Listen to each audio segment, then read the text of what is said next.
Hello my fellow bats, welcome back to my channel. My name is Mel. For those of you who are new, I have been recently obsessed with this wonderful human being. Her name is Bailey Sarian, and she does murder mystery makeup videos every Monday. Murder mystery makeup Monday. And I've kind of been just, like casually binge watching all of her videos because I just love them. And they're great. I figured I would kind of do like the same thing but with books because I love books and I love to read and I also love makeup. We'll just jump right on into it because I imagine this will take a while. Okay, so the book I will be reviewing or talking about or whatever today is called The Moonstone by Wilkie Collins. I've read one of his books before. I reviewed it as well. It was called The Woman in White, and I freaking loved it. It was amazing. The Moonstone by Wilkie Collins. It's said to be how do I do this? Oh my gosh, how does Bailey do this? This is so hard. Like, it's said to be the pinnacle of his works. It's supposed to be like his best work, like at the peak of his writing or whatever. And even though I've only read 2 of his books, I'd have to disagree. I very much disagree.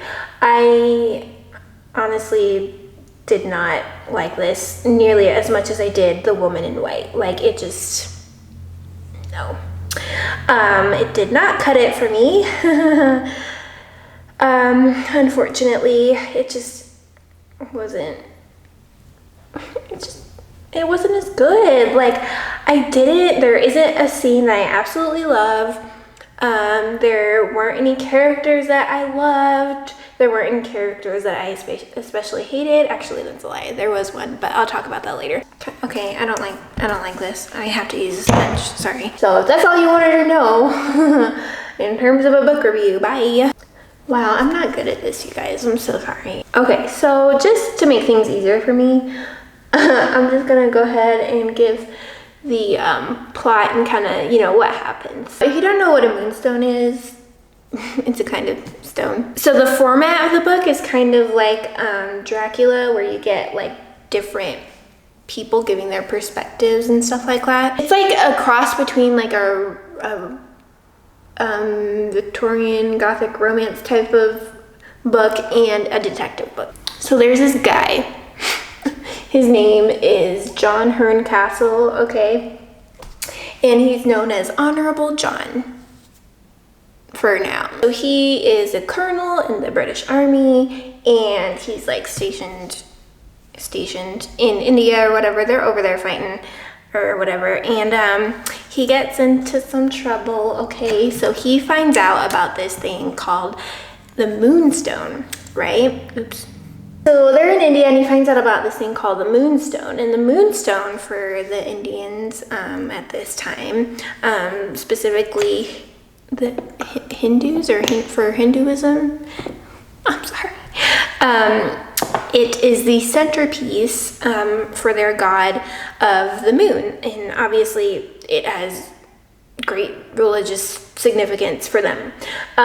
Anyway, so he finds out about this, and he finds out where it's being kept, and that it's being guarded by 3 Indians. 3 like priests are assigned to basically guard the Moonstone and stuff like that. So he finds out about this Moonstone, and he just kind of goes rogue, and he like goes and kills these Indians and takes the Moonstone, and he just kind of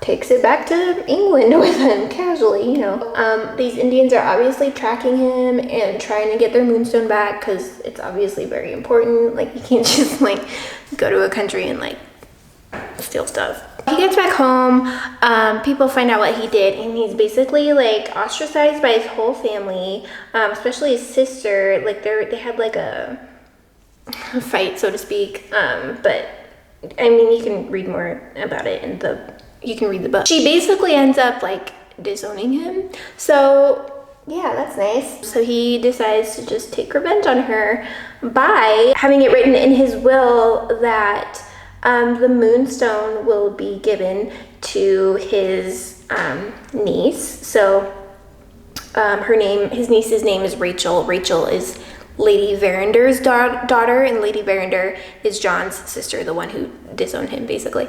So, I'm sorry, I have to remember to say names. In his will, he's like, give one of my family members or whatever, have them give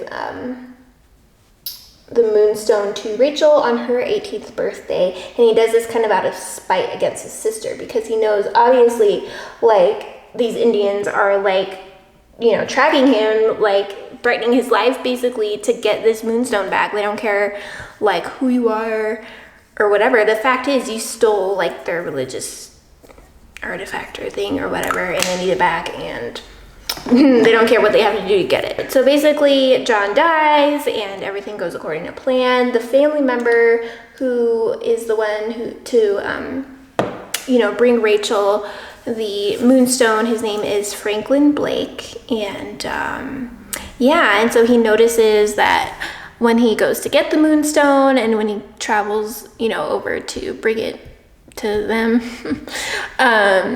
there are 3 Indians tracking him. So these 3 Indians are more priests that were appointed to guard it. Hang on, I'm gonna do my eyebrows off camera real quick because they take forever, and I need to concentrate, so I'll be right back. So they're like, it comes to her birthday, you know, like birthday weekend or whatever. So they're like, okay, let's just have like a birthday, like a 2 or 3 day weekend long, whatever, birthday celebration, right? And like a big birthday dinner and invite all these people. Okay, cool. So they invite, I mean, obviously Franklin Blake is there. All the servants are there. Lady Verender is there because, I mean, obviously she's Rachel's mother, so it's like she's got to be there. So she's there. And then also, crap, who else is there? Oh, this guy's name, there's this one guy, his name is, what's his name? It's Godfrey Ablewhite, okay? And he's also a cousin. All these cousins, how wonderful cousins are a thing in these books. Okay, so he's another cousin, and then he brings his 2 sisters who are just ridiculous. Not important, but ridiculous. And then there's also this doctor, his name is Mr. Clack, which I think is just funny. Or no, Candy, I'm so sorry, his name is Mr. Candy.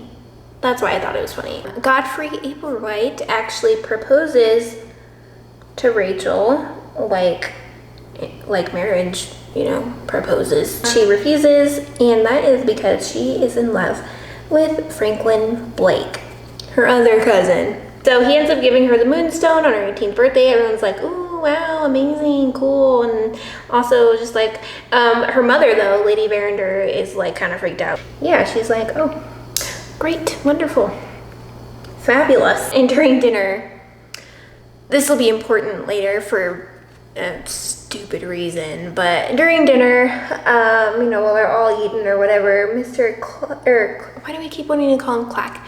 Mr. Candy, the doctor and Franklin Blake get into a kind of like mini argument. It's not really that important, like what they're arguing about. They're basically arguing about the effectiveness of medicine, because Franklin Blake quit smoking cold turkey for Rachel because, I mean, what, she's not into that, and so it causes him to have trouble sleeping and stuff like that, and he is just kind of struggle busting, obviously. So yeah, and so they just get into an argument about like what'll help him feel better and the effectiveness of medicine, because, you know, it's still kind of a new thing. So they all go to bed that night or whatever, and her mom, Rachel's mom, Lady Verender, is like, yo, let me just keep the Moonstone with me just so nothing happens to it, you know, I can keep it safe and stuff like that. And she's like, no, because Rachel's kind of rebellious and ridiculous, and she's kind of annoying, to be honest, but that's fine. This thing is worth tons of money, like tons of money. So yeah, they go to bed or whatever, wake up the next morning, oh my gosh, it's stolen, it's gone, just like, you know, you should have expected it to be or whatever. Rachel, or everyone's like freaking out, obviously. Even though it should have been no surprise. Anyway, so everyone's freaking out and they end up calling in like this detective or whatever, I can't remember what his name is. I'll put his name up somewhere. And he doesn't really do that good of a job trying to figure out what happened. He's kind of terrible at his job. So they bring in another guy to try and figure it out. His name is Sergeant Cuff. And he's one of the few characters that I like because he's just no nonsense and he's really into roses. So yeah, they launched this investigation. Now I can't go into too much detail, or I don't want to for time's sake, because this video would be so long and it's already long. So anyways, so they launched this investigation and they're trying to figure out everything that happened. And so the Sergeant Cuff actually suspects one of the servants, and her name is Rosanna Spearman. Okay, and so he hardcore suspects her, and she does like all these weird things, and you would legit think it's her because, you know, like there's like she does all these like weird things. Like she claims to be sick and was like locked in her room for like a whole day, and no one knows why. Or they think it's because she's sick, but she's not sick. Anyways, so that's why she's suspected. She's also just being really weird. Also, side note, Rosanna Spearman, she used to be a thief, and that's also another reason why people suspect her, even though they try not to suspect her for that reason, but like whatever, be honest with yourself. And also she's did I say this already? She's a hunchback. Like she has a crooked shoulder, so she's not considered beautiful at all. And Rachel isn't being helpful at all. She's being a total butt the whole time, and the whole time you don't even know why, so you're just upset with her. Also, side note, Mr. Clack had to leave the next morning had to leave on an emergency that night because of a patient. He got a call from a patient, and so he had to leave an emergency, and he ended up getting really sick, like really sick, like to the point where it affected his like mental capacity. Anyways, Rachel's just being a butt, so she decides to leave and go to her aunt's house, and she's like really mad at Franklin Blake, and no one knows why, because he's trying really hard to try and help her figure out what the heck happened. And yeah, and she basically just like, she's just so mean to him. Whatever, she had her reasons, we'll find out later. After Rachel like leaves or whatever, you remember that servant, her name was Rosanna Spearman. She actually commits suicide.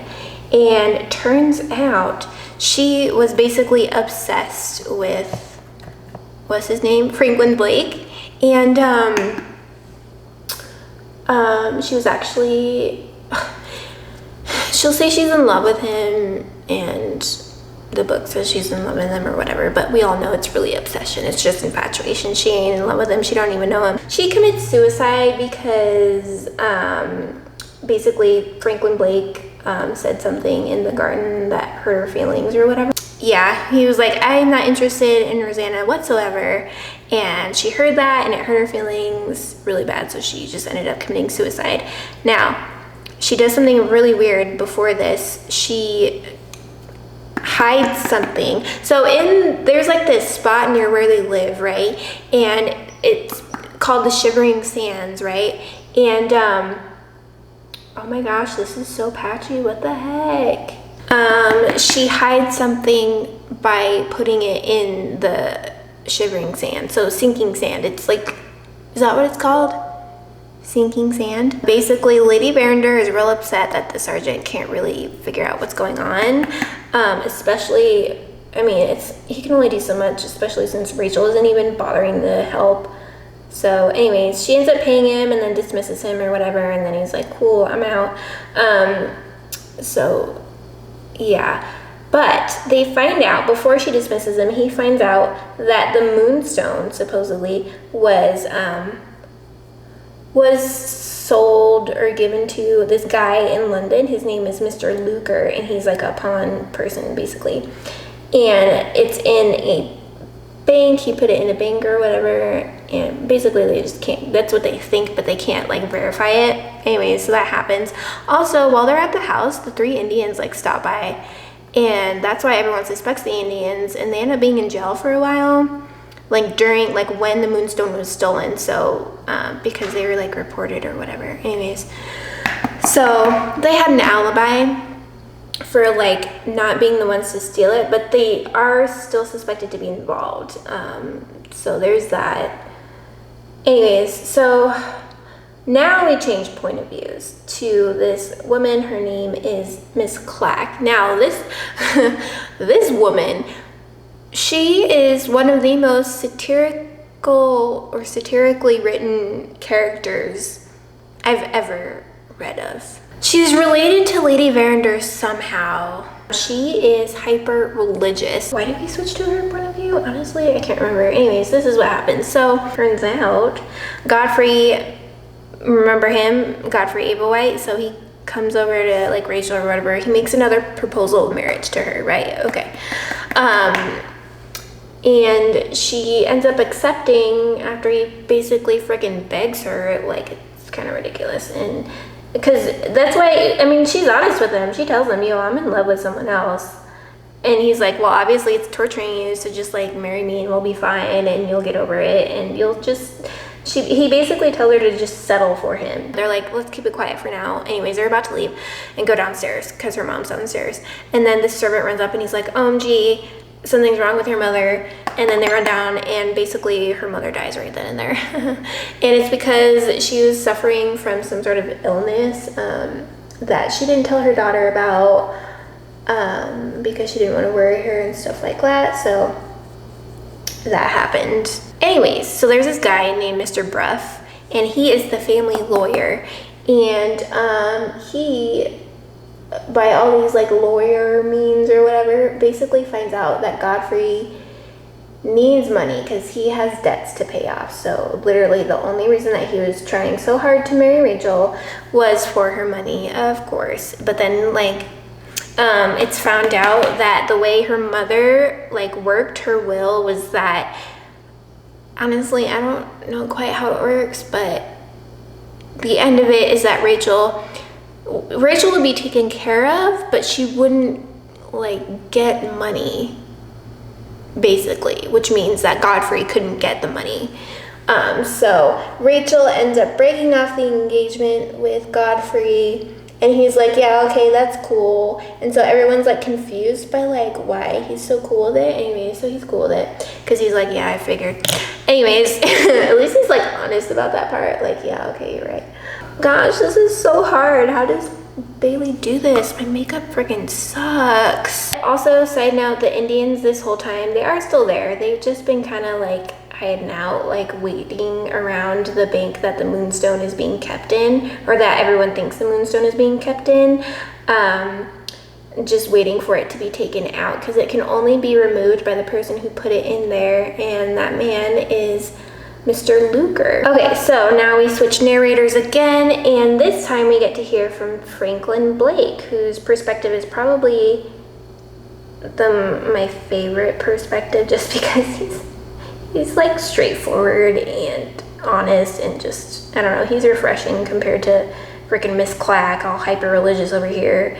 And then Betteridge is just, he talks a lot of just nonsense. He can just talk for days. Basically, he goes back to Rachel's house, and it turns out Rosanna Spearman, the hunchback servant or whatever, left a letter for him, and he opens the letter. It turns out she's in love with him, and she basically confesses that she's in love with him, and that here is some important stuff. Okay, so Rosanna Spearman, the thing that she hid in the Shivering Sands, you remember that? It was a nightgown, and it was the nightgown that incriminated the person who supposedly took the diamond. Basically, no, totally did. Okay, so the AC just kicked on, sorry. They know that the person who was wearing this nightgown was the one who took the diamond because of like this whole paint situation.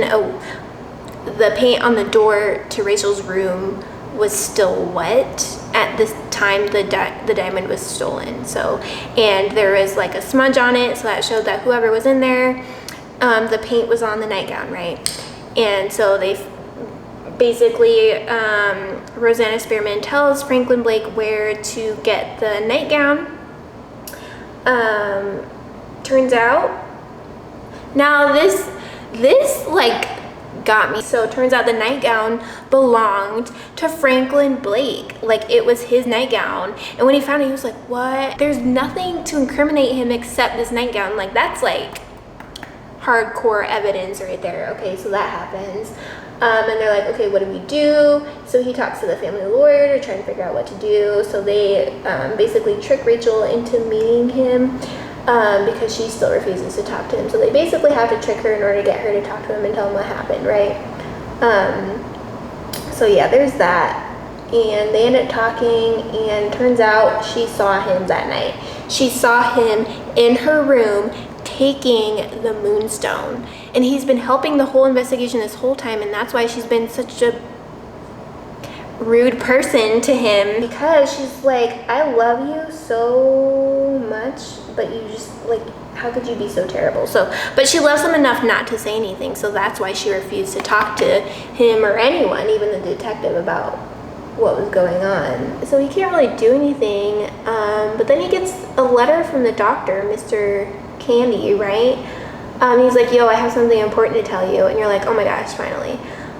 Something like important, right? Okay, so Franklin Blake goes over to the doctor's place to figure out what he has to say to him, but basically the doctor is like no help. Like, he can't even remember. He was like, oh yeah, that was a good birthday, huh? Like, his mind is just gone. Like, he doesn't even remember what he had to tell him. And it's just frustrating. Anyways, his servant, his name is Ezra Jennings, okay? And he was like, yo, I think I know what it is he wanted to tell you, because he's been taking care of Mr. Candy this whole time, right? Oh.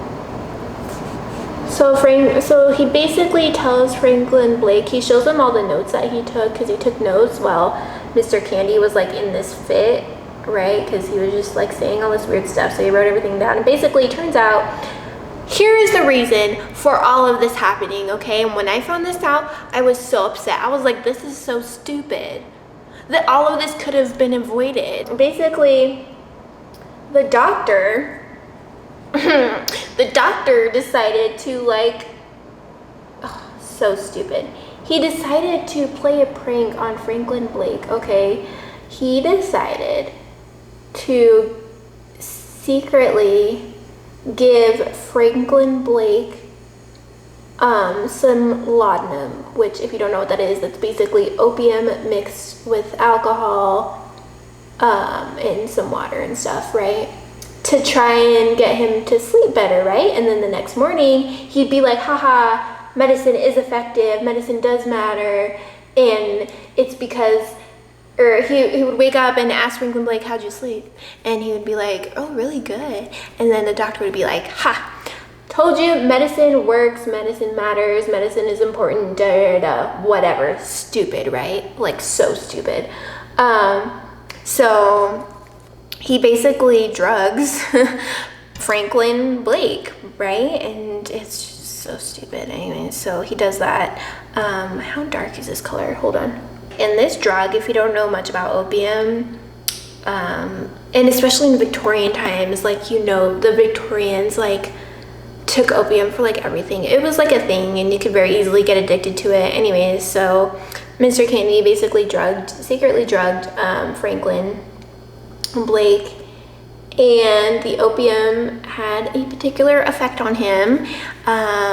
He basically ended up not quite sleepwalking, but it was like a drug-induced thing.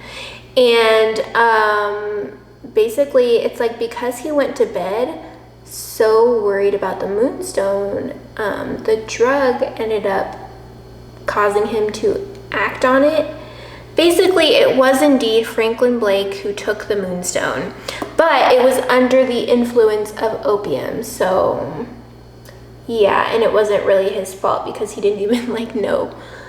Basically, you know, Franklin is good to go. Franklin Blake is good to go because, you know, he took it under the influence of a drug that he didn't willingly take himself. So he's good to go, whatever, great.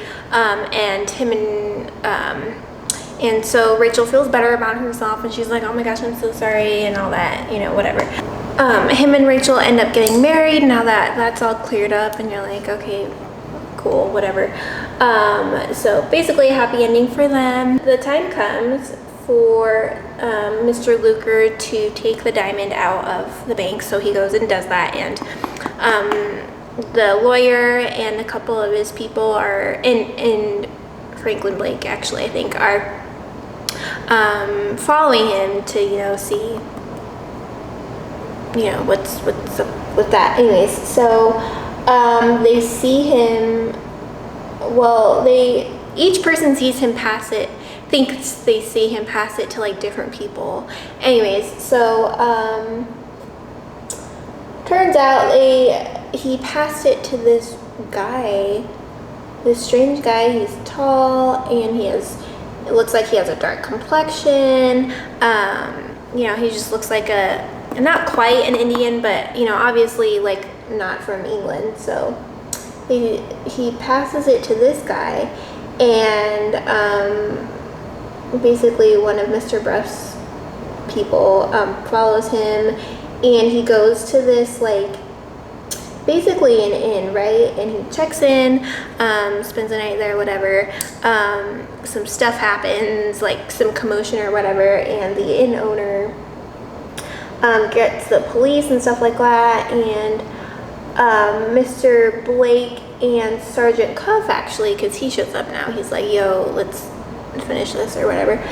So he comes back, and you know, they go to the inn to like figure out what happened, and they find out that the guy who Mr. Luker had passed the diamond to is dead. He was murdered. Not only that, but check this out. Check this out. This part got me. When I saw this, let me take my hair down, I was like, oh my gosh. So they go there, find out he's dead, right? And they're like, oh my gosh. And Sergeant Cuff is like, wait. So he goes over to the body, and he pulls off a wig, and then he wipes makeup off of the person. You're like, what the heck? And so basically they remove this disguise. Turns out it's Mr. Godfrey, or Godfrey Ablewhite, or whatever, you know, the fool who proposed to Rachel twice and was like, and basically just wanted to marry her for money, right? It's that guy. It's that guy who has the diamond, who like tried taking it and all that, and made this deal with Mr. Luker. It's that guy. It's like this huge thing, but basically he owed money, like 20,000 pounds. So he was going to take the Moonstone to Argentina and have it cut and sold and all that. But he died. The Indians got to him and they killed him, and they took their Moonstone back to India, where, you know, they were basically, ends that part of the plot in India with an image of, you know, the Moonstone back in its place with this huge, like, it's this big grand thing basically, and you know, the Moonstone is back in the god of the moon. I think that's who it is. Okay, just don't use NYX eyeshadows, okay? At least not this palette. Freaking sucks. That's basically the story. Yeah, I found this out while researching for this, is that Wilkie Collins actually suffered from gout, and he himself took opium and became addicted to opium. Yeah. So there's that. Real quick, I should probably show you the finished eye look. Oh crap, I think I put this eyelash on wrong. It did not turn out at all the way I wanted it to. Okay, y'all see this? Y'all see? Terrible. I don't know how Bailey does it. Okay, anyways, so yeah, the book was kind of underwhelming. It was not nearly as great as The Woman in White, in my opinion. I give it a 3 out of 5 stars. So yeah, wasn't really that impressed. Like I said, there weren't any characters that I loved. There were a couple that I hated.